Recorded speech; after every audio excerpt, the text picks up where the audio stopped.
Sir, Rahul മാങ്കൂട്ടത്തിനെതിരായി KPCC ഒരു സമിതിയെ നിയോഗിച്ച് അന്വേഷണമൊക്കെ ആരംഭിക്കുമെന്നാണ് പറയുന്നത്. തൽക്കാലം എം.എൽ.എ സ്ഥാനം രാജിവെക്കുന്നുമില്ല.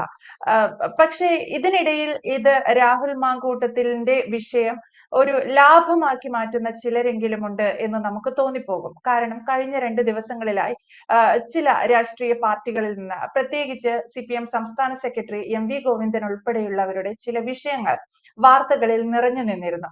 പെട്ടെന്ന് അതെല്ലാം വാനിഷ് ആയിപ്പോയി. ഓരോ ചാനലുകളുടെയും മൊണ്ടാഷ് പോലും ഇപ്പോൾ രാഹുൽ മാങ്കൂട്ടത്തിലിന്റെ മുഖം മാത്രമായി മാറുന്നു. രാഹുൽ മാങ്കൂട്ടത്തിലിനെ വിളിച്ച പെൺകുട്ടികളുടെ കോൾ ലിസ്റ്റുകൾ, കോൾ ഡാറ്റകൾ, മെസ്സേജുകൾ, ചാറ്റുകൾ, സ്ക്രീൻഷോട്ട് ഇതൊക്കെ ശേഖരിക്കുന്ന തിരക്കിലാണ് മിക്ക വാർത്താ മാധ്യമങ്ങളും. ഇതിനിടയിൽ ലാഭം കൊയ്യുന്ന ചിലരുണ്ട്. ഇത് ആദ്യം സൂചിപ്പിച്ചതിന് ഞാൻ ഉത്തരം പറയാം. ഈ രാഹുൽ മാങ്കൂട്ടത്തിന്റെ MLA സ്ഥാനം രാജിവെക്കുക, അതാണല്ലോ പ്രധാനപ്പെട്ട ഡിമാൻഡ്. യൂത്ത് കോൺഗ്രസ് അധ്യക്ഷ സ്ഥാനം പോരാ, MLA സ്ഥാനം കൂടെ രാജിവെക്കണമെന്നാണ്. അങ്ങനെയാണ് അവർ ആവശ്യപ്പെടുന്നത്. ഇടതുപക്ഷവും BJPയും ഒക്കെ ശക്തമായിട്ട് ആവശ്യപ്പെടുന്ന ഒരു വിഷയം അതാണ്. ഈ സമരം ഇങ്ങനെ നീണ്ടുപോയാൽ, അല്ലെങ്കിൽ അദ്ദേഹം MLA സ്ഥാനം രാജിവെക്കുന്നില്ലെങ്കിൽ, അല്ലെങ്കിൽ ഈ രാഷ്ട്രീയകാര്യ സമിതിയൊക്കെ അന്വേഷിച്ച് റിപ്പോർട്ട് വരുന്നത് വരെ രാഹുൽ കുറ്റക്കാരനാണോ ഇല്ലയോ എന്നുള്ള തെളിവ് വരുന്നത് വരെ ഈ സമരങ്ങൾ നീണ്ടാല് കേരളത്തിൽ കോഴി വില വർദ്ധിക്കും എന്നാണ് എനിക്ക് തോന്നുന്നത്. കാരണം നമ്മൾ കഴിഞ്ഞ ദിവസം കണ്ടു, അദ്ദേഹം യൂത്ത് കോൺഗ്രസ് അധ്യക്ഷ പദവി രാജിവെച്ച ഉടൻ തന്നെ തിരുവനന്തപുരത്തും പാലക്കാട്ടും മറ്റു ചില സ്ഥലങ്ങളിലുമൊക്കെ പ്രകടനം നടത്തുന്നവരെ പൂവൻ കോഴിയെ കൊണ്ടാണ്, പൂവൻ കോഴിയാണെന്നാണ് എനിക്ക് തോന്നുന്നത്, പൂവൻ കോഴിയെ കൊണ്ടാണ് പ്രത്യക്ഷപ്പെടുന്നത്. കോഴിയെ ഉയർത്തിപ്പിടിക്കുകയാണ്. എന്നിട്ട് അദ്ദേഹത്തിന്റെ രാഹുലിന്റെ ഓഫീസിലേക്ക് മാർച്ച് ചെയ്യുക, അത്തരത്തിലുള്ള വലിയ സമരങ്ങളും ആഭാസങ്ങളും ബഹളങ്ങളും ആഭാസകരമായ മുദ്രാവാക്യം വിളികളും ഒക്കെ ഉണ്ടാകുന്നുണ്ട്. അതിനകത്ത് സ്ത്രീകളും പുരുഷന്മാരും എല്ലാവരും പങ്കെടുക്കുന്നുമുണ്ട്. അപ്പൊ അത്തരത്തിൽ ഇങ്ങനെ പോയി കഴിഞ്ഞാല് ഈ സമരം ഇങ്ങനെ നീണ്ടാൽ എന്ത് ചെയ്യും? ഇപ്പൊ തന്നെ ഒരു 100-150 രൂപയ്ക്ക് താഴെയും കണ്ടാണ് കോഴി വില നിൽക്കുന്നത് എന്ന് തോന്നുന്നു. അങ്ങനെ വന്നു കഴിഞ്ഞാൽ കോഴിക്ക് ഒരു ഡിമാൻഡ് ഉണ്ടായി മാറും. അത് കോഴിയില്ലാതെ ഈ സമരം പൂർണ്ണമാകത്തില്ല എന്ന ഒരു അർത്ഥത്തിലാണ് രാഷ്ട്രീയക്കാർ കൊണ്ട് നടക്കുന്നതെന്ന് തോന്നുന്നു. അതുകൊണ്ട് വളരെ പെട്ടെന്ന് KPCC കാര്യ സമിതി, പെട്ടെന്ന് രാഷ്ട്രീയകാര്യ സമിതി ഇക്കാര്യത്തിൽ ഒരു തീരുമാനമെടുക്കണം. അദ്ദേഹം കുറ്റക്കാരനാണോ അല്ലയോ എന്നുള്ള കാര്യത്തിൽ ഒരു തീരുമാനമെടുക്കണം എന്നാണ് എനിക്ക് ഇക്കാര്യത്തിൽ പറയാനുള്ളത്, ആദ്യം പറയാനുള്ളത്. ഈ കോഴി സമരം കണ്ടു കഴിഞ്ഞപ്പോ പെട്ടെന്ന് ഓർമ്മ വന്നൊരു കഥ, പൂവൻ കോഴിയെ ഉയർത്തിപ്പിടിച്ച് വന്നപ്പോ ഒരു സംഭവം ഓർമ്മ വന്ന, അല്ലെങ്കിൽ ഒരു ചരിത്ര സ്മാരക ഓർമ്മ വന്നത് ആലപ്പുഴയിലുള്ള ഉദയ സ്റ്റുഡിയോ ആണ്. കുഞ്ചാക്കോ, മലയാള സിനിമയിലെ പ്രസിദ്ധനായിരുന്ന കുഞ്ചാക്കോ, അദ്ദേഹം വലിയ സംവിധായകനായിരുന്നു, പ്രൊഡ്യൂസറായിരുന്നു. അദ്ദേഹത്തിന് ആലപ്പുഴ ടൗണിൽ നിന്ന് ഒരു 5 കിലോമീറ്റർ മാറി വാതിരപ്പള്ളിയിലെ സ്റ്റുഡിയോ ഉണ്ടായിരുന്നു.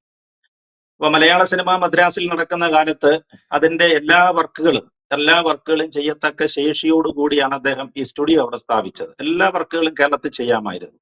സിനിമയെ മദ്രാസിൽ നിന്ന് കേരളത്തിലേക്ക് പറിച്ചു നടുക എന്നുള്ള ഉദ്ദേശത്തോടു കൂടി തന്നെ അദ്ദേഹം ചെയ്തതാണ്. ഇപ്പൊ അദ്ദേഹത്തിന്റെ ചെറുമകനൊക്കെ സിനിമയിലുണ്ടല്ലോ, കുഞ്ചാക്കോ ബോബനും ഒക്കെ ഉണ്ട്. അപ്പൊ ഈ ഉദയയുടെ ബാനറിൽ ഒരുപാട് ചിത്രങ്ങൾ ഇറങ്ങിയിട്ടുണ്ടായിരുന്നു. സസ്പെൻസ്, ക്രൈം, വടക്കൻ പാട്ടുകൾ ചിത്രങ്ങൾ, അങ്ങനെ ഒരുപാട് ചിത്രങ്ങൾ അദ്ദേഹം പ്രൊഡ്യൂസ് ചെയ്തിട്ടുണ്ട്. ഉദയയുടെ സിമ്പൽ എന്ന് പറയുന്നത് ഭൂഗോളത്തിന്റെ മുകളിൽ നിൽക്കുന്ന ഒരു കോഴിയാണ്, പൂവൻ കോഴിയാണ്. അത് ഈ അടുത്ത സമയത്ത് സ്റ്റുഡിയോ പൊളിച്ച് കളയുന്നത് വരെ ആലപ്പുഴയിൽ അത് ഉണ്ടായിരുന്നു. ഈ പൂവൻ കോഴി ചിത്രം തുടങ്ങുന്നതും അങ്ങനെ തന്നെയാണ്. പഴയ കാലത്ത് 4 ഭാഗങ്ങളായിട്ടാണ് ചിത്ര റീലുകൾ, രംഗങ്ങൾ വരുന്നത്. First part, second part, interval, second part, പിന്നീട് 2 പാർട്ടായിട്ടാണ് സിനിമ അവസാനിക്കുന്നത്. അപ്പൊ സിനിമയുടെ ഓപ്പണിംഗ് സമയത്ത് ഈ പൂവൻ കോഴി വന്ന് പൂവുന്നൊരു ശബ്ദം, അത് കേട്ടാൽ അറിയാം ഉദയയുടെ സിനിമയാണ് ഇത് വരുന്നത്, തുടങ്ങാൻ പോകുന്നു എന്നൊക്കെ ഉള്ളത്. ഈ ഭൂഗോളത്തിന്റെ മുകളിൽ നിന്ന് കോഴി പോവും എന്ന് പറഞ്ഞ ചില രംഗങ്ങളെയാണ് നമ്മൾ ഓർമ്മ വരുന്നത്. അപ്പൊ ഇനി കഥാപാത്രങ്ങൾ ഒരുപാടുണ്ടാകും. ഉദയ ഒരുപാട് സസ്പെൻസ് ചിത്രങ്ങൾ നിർമ്മിച്ചിട്ടുണ്ട്. സ്ത്രീകളുമായിട്ട് ബന്ധപ്പെട്ടിട്ട് ഒരുപാട് സംഭവങ്ങളുണ്ട്. സ്ത്രീകളെ മഹത്വവൽക്കരിച്ചിട്ടുണ്ട്. അവർക്ക് ദോഷകരമായ കഥാപാത്രങ്ങളെ രംഗത്ത് അവതരിപ്പിച്ചിട്ടുണ്ട്. അങ്ങനെയൊക്കെയുള്ള ഒരുപാട് സസ്പെൻസ് തുടരുന്നുണ്ട്. അപ്പൊ അത്തരത്തിലെ ഒരു സസ്പെൻസ്, ക്രൈം, ത്രില്ലർ, ആക്ഷൻ മൂവിയുടെയൊക്കെ ഒരു ലക്ഷണമാണ് എനിക്ക് ഇന്നലെ ഈ കോഴി സമരം കണ്ടപ്പോൾ തോന്നിയത്. എന്തായാലും രാഹുൽ മാങ്കൂട്ടത്തിലെ രാജിവെച്ചു. യൂത്ത് കോൺഗ്രസ് സംസ്ഥാന അധ്യക്ഷ സ്ഥാനം അദ്ദേഹം രാജിവെച്ചു. അത് തന്നെ വളരെ നാടകീയമായിരുന്നു. നാടകീയമാക്കിക്കൊണ്ട് അവസാനമാണ് പ്രസ്താവന അദ്ദേഹത്തിന്റെ വന്നത്. ആദ്യമൊക്കെ അദ്ദേഹത്തിന്റെ വാർത്താ സമ്മേളനം കണ്ടു കഴിഞ്ഞാല് പറഞ്ഞിട്ട് രക്ഷപ്പെടാനുള്ള ഒരു ശ്രമമാണോ എന്നൊക്കെ സംശയിച്ചു പോയി.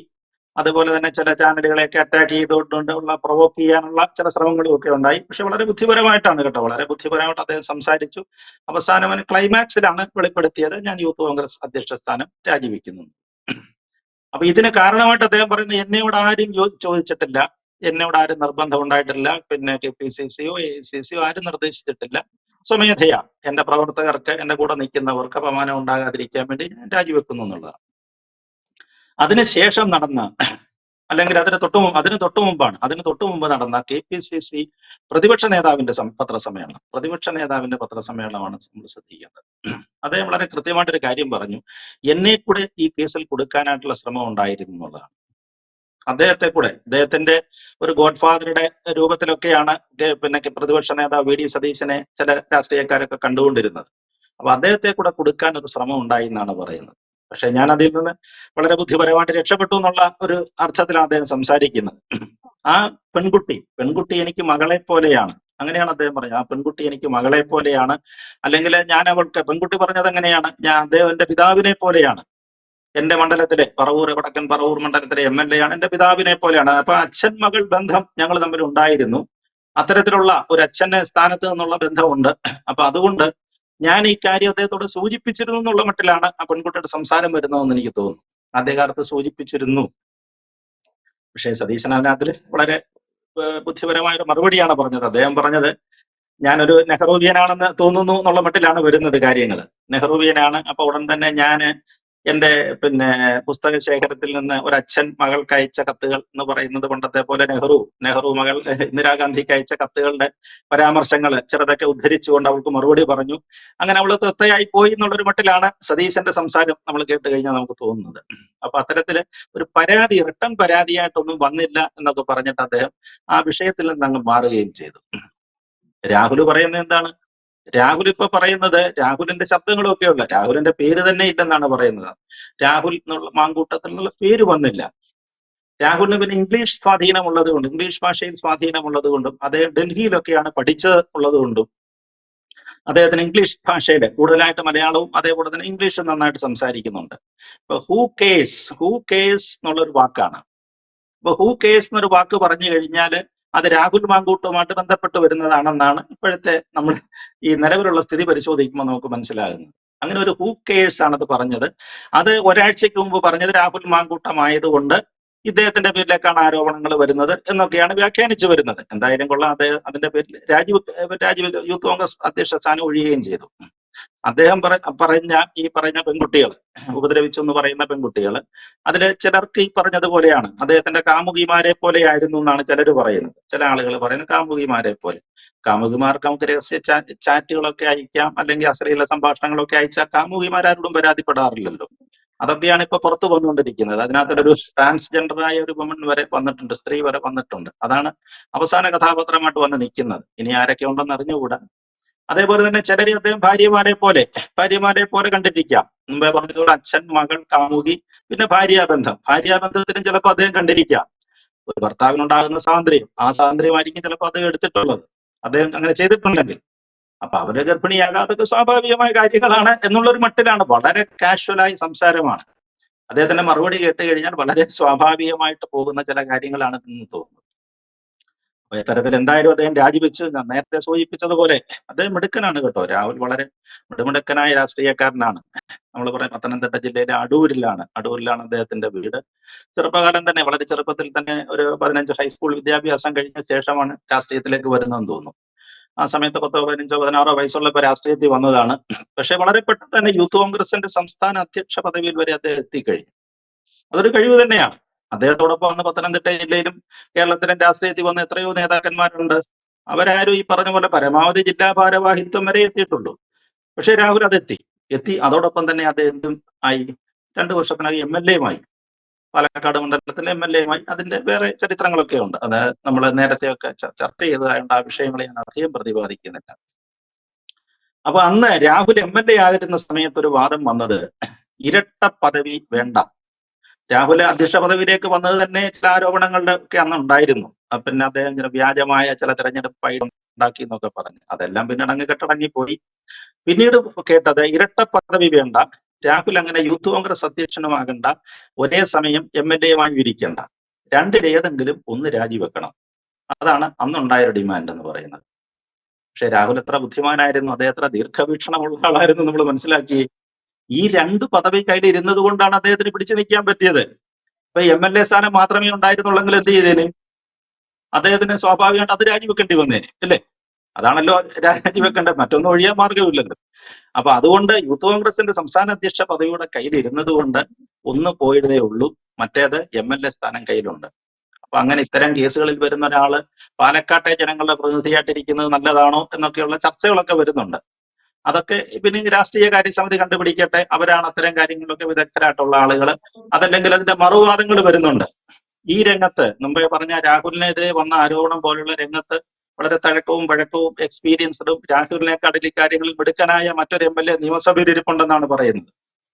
LDF പക്ഷത്തുള്ള ഒരു MLA, അദ്ദേഹം സിനിമാ നടനും കൂടിയാണ്. അദ്ദേഹം നിയമസഭയിൽ ഇരിക്കുന്നുണ്ട്.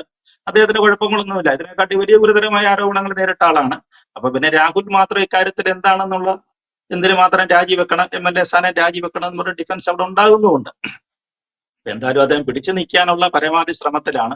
നമ്മൾ കണ്ടു, ഇതുവരെ അങ്ങനെ ഇന്നലെ കാര്യമായിട്ട് ആരും ഡിഫെൻഡ് ചെയ്യാൻ വന്നില്ലെങ്കിലും ഇന്ന് പാലക്കാട് MP ശ്രീകണ്ഠൻ അദ്ദേഹത്തെ ഡിഫെൻഡ് ചെയ്യാനായിട്ട് വന്നിട്ടുണ്ട്.